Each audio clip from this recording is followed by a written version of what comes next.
Hey everyone, finished day 5 of the water fast. So most of the detox symptoms today were definitely emotional. A lot of stuff, from the past, just decisions and stuff like that, and emotions were just coming up. But I've done a couple of fasts now, and I know it's normal. It's part of the healing process, so definitely embrace it. And looking forward to my journey on becoming a better person. Uh, Feeling a little bit tired today. Um, the no real hunger, but same thing I guess that happened last fast. The thought of food and what type of food I want to eat. Once I come off the fast, um, was definitely in my mind today.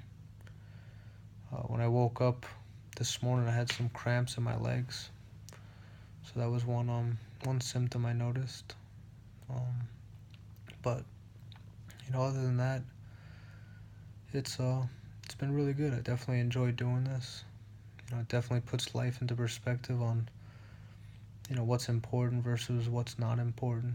A lot of the things like that I used to do, things I thought would make me feel good or make me feel better, or you know things I wanted in my life. I realize now that it's very simple things, that make me happy. You know, a healthy relationship with myself. A healthy relationship with God. Um, having good people in my life that I love and care about, and that love and care about me. It's those simple things that really are the true riches. And when I fast, I'm more connected to that. I disconnect from day to day life. And just getting caught up in a bunch of stuff that really, in the scheme of things, doesn't really matter. You know what I mean? And I think that's a pretty nice thing, and I enjoy that. And I'm really enjoying this fast. It's um, it's probably my favorite fast so far because the desire for it just kind of came out of nowhere. It wasn't like something that I planned weeks in advance. It was just a strong desire that, a couple of days later I decided to just do it. And and the detox symptoms into it were very mild, very light, almost non-existent. And I didn't experience any hunger.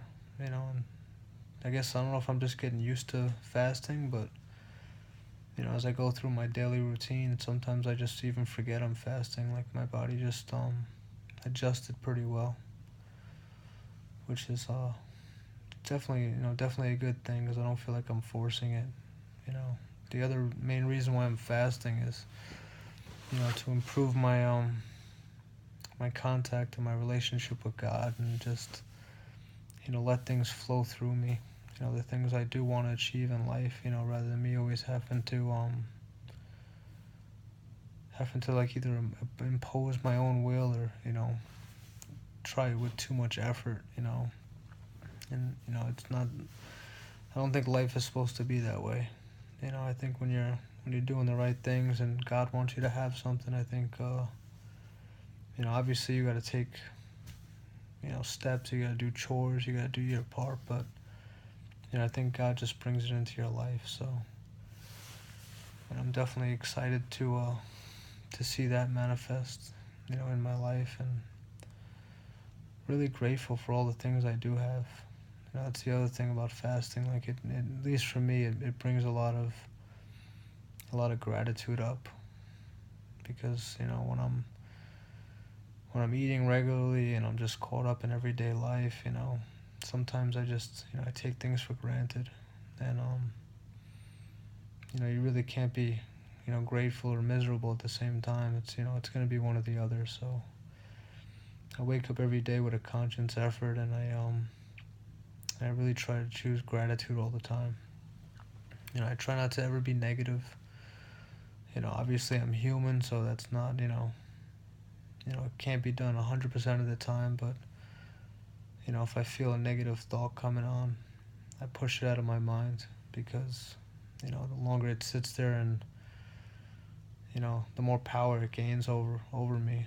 So I realized, by fasting and prayer and meditation, that when thoughts pop into my mind, if I push them out right away, they have very limited power. The second I start, letting those things sink in, that's when they become, more cemented or more hard to push out. You know, and and the fast is it's really cool. It's only part of my journey. It's a lot of reading, a lot of learning, a lot of listening. There's different areas that I want to become very successful at. Health being one of them, but also financially and spiritually and emotionally and socially, um, educationally. One of the counselors that I had when I went away for a little bit, he was talking about the 7 areas of responsible living, and that's definitely something that first I'm gonna ask his permission, but it's definitely something I want to highlight on these videos, upcoming videos in the future that I make. It's different areas that I want to, really become knowledgeable and have applicable, information to apply to my own life and to be able to share with other people, because knowledge is definitely power. You know, in the Bible it says, my people, along with Satan's people, perish for lack of knowledge. And I see it all around me, and I saw it in my own life. The way I used to live was, I just didn't know that there was another way. I didn't know. I didn't have the answer. And I don't want to suffer unnecessarily, and anyone that's around me, or just anyone in general. I don't want to see them suffer unnecessarily either. When there's answers out there, there's cures, there's a better way to live. To be happy, and just feel free, and not be feel like you're tied down or you're locked down. Situations pass. Things come and go. The other thing I like is when I am fasting, the revelation I get is a lot more powerful. Sometimes I read something and I get a deeper understanding than the last time I read it, and it's definitely heightened. When I'm fasting, and very grateful to God for that. It's a nice experience, and I hope you guys get to experience that too. And I guess that's it. I'm gonna get some rest, because I definitely am tired. As you can see, my eyes, I'm having trouble keeping them open. But yep, end of day 5. I'll make a video for day 6 tomorrow. Have a good night, everyone.